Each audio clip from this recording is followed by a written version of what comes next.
Welcome to Shri Rajiv Gandhi IAS academy. Friends, இந்த வீடியோவில் ஜனவரி 23 current affairs எல்லாமே பார்க்க போகிறோம். சரி, வாங்க பார்க்கலாம்.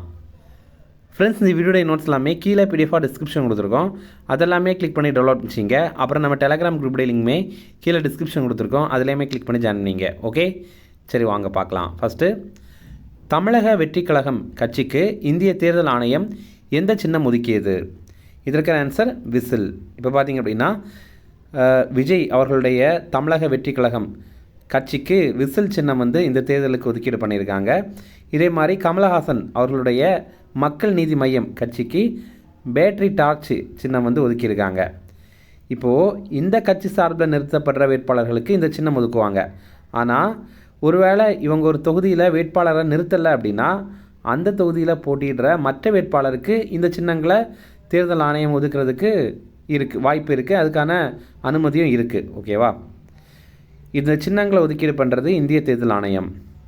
அடுத்தது, 77வது குடியரசு தின விழாவில் தமிழக அலங்கார ஊர்தியின் கருப்பொருள் என்ன?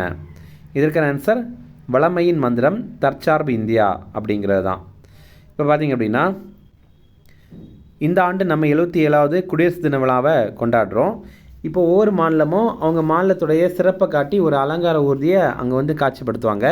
அந்த மாதிரி தமிழக அலங்கார ஊர்தி அதோடைய கருப்பொருள் வளமையின் மந்திரம் தற்சார்பு இந்தியா அப்படிங்கிறது தான். இந்த குடியரசு தின விழா கொண்டாட்டத்தில் ஒரு சிறப்பு இருக்குது. என்ன அப்படின்னா, முதல் முறையாக அக்னி வீராங்கனைகள் ஒரு 9 வீராங்கனைகள் பங்கேற்கிறாங்க. அக்னிபத் அப்படிங்கிற திட்டம் தொடங்கியிருந்தாங்கல்ல, அதில் ஆண்களை அக்னி வீரர்கள் அப்படின்னு சொல்லுவாங்க, பெண்களை அக்னி வீராங்கனைகள் அப்படின்னு சொல்லுவாங்க. அப்போ குடியரசு தின கொண்டாட்டத்தில் முதல் முறையாக அக்னி வீராங்கனைகள் பங்கேற்க போகிறாங்க. இந்த ஆண்டு 77வது குடியரசு தின விழா நம்ம கொண்டாடுறோம். அதோடைய கருப்பொருள் என்ன அப்படின்னா, வந்தே மாதரத்தின் 150வது ஆண்டுகள் அப்படிங்கிறது தான். இப்போ உங்களுக்கான கேள்வி, இந்த ஆண்டு நம்ம குடியரசு தின விழாவுடைய சீஃப் கெஸ்ட் சிறப்பு விருந்தினர்கள் யாரெல்லாம் அப்படிங்கிறத கமெண்ட்ஸில் சொல்லுங்கள். ஃப்ரெண்ட்ஸ், நம்ம ராஜீவ் காந்தி ஐஏஎஸ் அகாடமியில் இந்த ஆண்டு நடைபெற போகிற டிஎன்பிஎஸ்சி குரூப் 1 எக்ஸாமுக்கான ப்ரிலிம்ஸ் டெஸ்ட் சீரிஸ் ரொம்ப குறைந்த கட்டணத்தில் நம்ம ஸ்டார்ட் பண்ணியிருக்கோம். ஸ்க்ரீனில் தெரிகிற நம்பருக்கு நீங்கள் கால் பண்ணி இது சம்மந்தமான தகவல் நீங்கள் தெரிஞ்சுட்டு ஜாயின் பண்ணிக்கலாம். அதே மாதிரி பார்த்தீங்கன்னா ரொம்ப குறைந்த கட்டணத்தில் டிஎன்பிஎஸ்சி குரூப் 1 குரூப் 2 எக்ஸாமுக்கான ப்ரிலிம்ஸ் மற்றும் மெயின்ஸ் கிளாஸ் நம்ம கண்டக்ட் பண்ணுறோம். இது முழுக்க ஆன்லைன் கிளாஸ் தான்.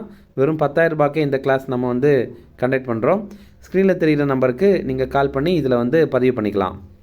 அடுத்தது, கடல் நீரை நன்னீராக்கும் திட்டம் அமைக்க தற்போது எங்கே அடிக்கல் நாட்டப்பட்டது? இதற்கான ஆன்சர் தூத்துக்குடி. இப்போ பார்த்தீங்கன்னா கடல் நீரை நன்னீராக்குற திட்டம் அமைக்கிறதுக்கு அடிக்கல் நாட்டியிருக்காங்க.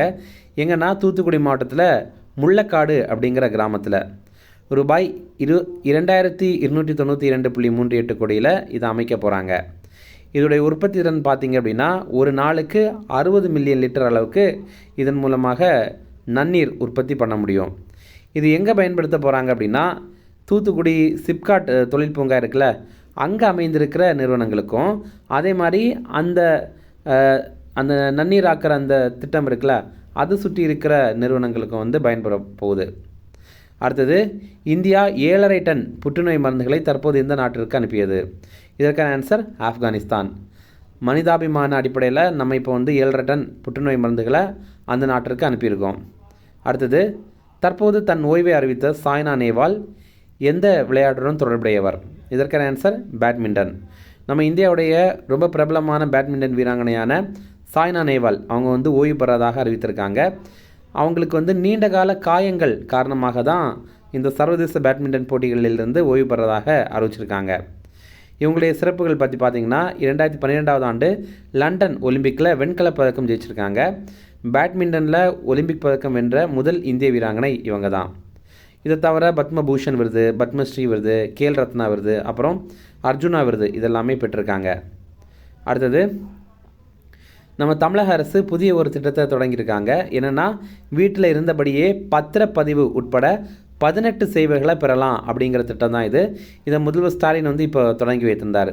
இப்போ இந்த வீட்டில் இருந்தபடியே பத்திரப்பதிவு யார் பண்ணலாம் அப்படின்னா, புதிய அடுக்குமாடி குடியிருப்பு வாங்கியிருப்பாங்கல்ல அவங்க, அதே மாதிரி புதிய மனைப்பிரிவுகள் வாங்குறவங்க இருக்காங்கல்ல அவங்க தான் இந்த சேவை பெறலாம். பொதுவாக நம்ம ஒரு பத்திரப்பதிவு பண்ணோம் அப்படின்னா சப் ரெஜிஸ்டர் ஆஃபீஸுக்கு போய் அங்கே டோக்கனெல்லாம் எடுத்து அது ப்ராப்பராக வந்து நேரில் போய் தான் பண்ண முடியும். ஆனால் இவங்களுக்கு மட்டும் வீட்டில் இருந்தபடியே பத்திரப்பதிவு பண்ணலாம் அப்படின்ற மாதிரி ஒரு வசதியை கொண்டு வந்திருக்காங்க. அதே மாதிரி பதிவுத்துறையை கணினிமயமாக்குற திட்டம் 2000ஆவது ஆண்டு நம்ம தமிழக அரசு இதை தொடங்கியிருந்தாங்க. இப்போ பார்த்திங்கன்னா ஸ்டார்ட் 3.0 அப்படிங்கிற மென்பொருள் மூலமாக 18 சேவையில் வந்து அறிமுகம் பண்ணுறாங்க. அதே மாதிரி டிஎன் ரெஜினெட் அப்படிங்கிற ஒரு ஆப், ஒரு கைபேசி செயலி, இதன் வழியாக சில சேவைகள் பெறலாம்.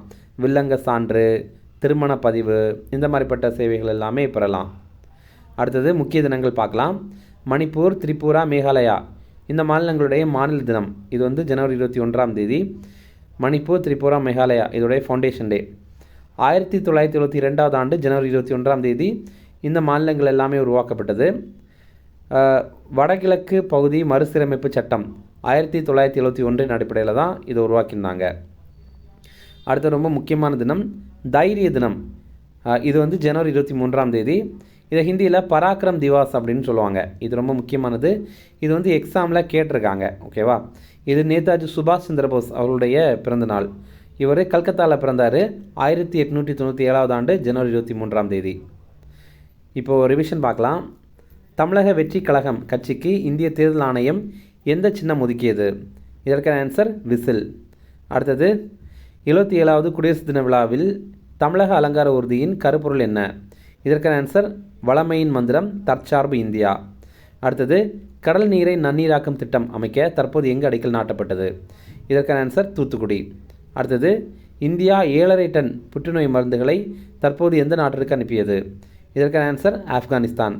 அடுத்தது தற்போது தன் ஓய்வை அறிவித்த சாய்னா நேவால் எந்த விளையாட்டுடன் தொடர்புடையவர்? இதற்கான ஆன்சர் பேட்மிண்டன். ஓகே, அப்புறம் நம்ம வந்து போன வீடியோவில் நம்ம ஒரு கேள்வி கேட்டிருந்தோம், பொறுத்துக அப்படின்ற மாதிரி. இது மத்திய அரசுடைய திட்டங்கள், இது யாருக்கு பயனுள்ளதாக இருக்குது அப்படிங்கிறத நம்ம பொருத்தணும். ஃபஸ்ட்டு பார்த்திங்கன்னா பாபு ஜக்ஜீவன் ராம் சத்ராவாஸ் திட்டம். இது வந்து பட்டியலின ஜாதிகள் இவங்களுக்கானது. அடுத்தது அடல் வயோ அபியுத்தே திட்டம். இது பார்த்திங்கன்னா மூத்த குடிமக்களுக்கானது. அடுத்தது பிரதம மந்திரி ஜன் விகாஸ் காரியக்ரம் திட்டம். இது பார்த்திங்கன்னா சிறுபான்மையினர் மக்களுக்கானது. அடுத்தது பிரதம மந்திரி ஜன்ஜாத்திய விகாஸ் இயக்கம். இது பார்த்திங்கன்னா பட்டியலின பழங்குடியினருக்கானது. இதில் பார்த்திங்கன்னா நம்ம வந்து சில இந்தி வார்த்தைகள் தெரிஞ்சிருந்தாலே இதை நம்ம ஈஸியாக கண்டுபிடிக்க முடியும். ஃபஸ்ட்டு பார்த்திங்கன்னா பாபு ஜக்ஜீவன் ராம், அது ஒருத்தருடைய பேர். சத்ரவாஸ் திட்டம், இப்போ நம்ம வந்து சத்திரம் அப்படின்னு என்ன சொல்லுவோம்? விடுதியே சொல்லுவோம். இதுவும் விடுதியை தான் குறிப்பிடுது. இது வந்து பட்டியலின மாணவர்களுக்கான விடுதி கட்டி கொடுக்குற, அதாவது அவங்க ஸ்கூல் படிக்கிறதுக்கான ஒரு விடுதி கட்டி கொடுக்குற மத்திய அரசுடைய திட்டம் தான் இது. ஓகேவா? அப்போது சத்ரவாஸ் யோஜனா அப்படிங்கிறது பட்டியலின சாதியினருக்கானது. இரண்டாவதாக அடல் வயோ அபியுந்த திட்டம் இருக்கா. வயோ அப்படிங்கிறது வயதானவங்களை குறிப்பிடுற வார்த்தை தான், ஓல்டேஜ் அப்படிங்கிறது தான் அர்த்தம். அப்போ இது பார்த்திங்கன்னா மூத்த குடிமக்கள் அப்படிங்கிறது ஈஸியாக கண்டுபிடிச்சிடலாம்.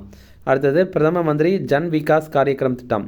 இது வந்து பொதுவாக என்னென்னா பிரதமரின் மக்கள் முன்னேற்ற திட்டம் அப்படிங்கிறது தான் அர்த்தம் வரும். இது வந்து சிறுபான்மையினரை முன்னேற்ற ஒரு திட்டம். அடுத்தது பிரதான் மந்திரி ஜன்ஜாத்திய விகாஸ் இயக்கம் அப்படின்னு சொல்கிறாங்க. இப்போது ஜன்ஜாத்தி அப்படின்னா பழங்குடியினர் அப்படிங்கிறது தான் அர்த்தம். நம்ம வந்து பிர்சா முண்டா அவருடைய பிறந்தநாளை ஜன்ஜாத்திய கௌரவ் திவாஸ் அப்படின்னு கடைபிடிக்கிறோம். அப்போ ஜன்ஜாத்திய அப்படிங்கிறது பழங்குடியின பெருமை தினம் அப்படிங்கிறது தான். ஓகேவா?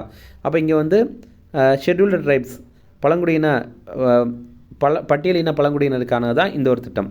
இந்த மாதிரி நம்ம வந்து கொஞ்சம் ஞாபகம் வச்சுக்கலாம்.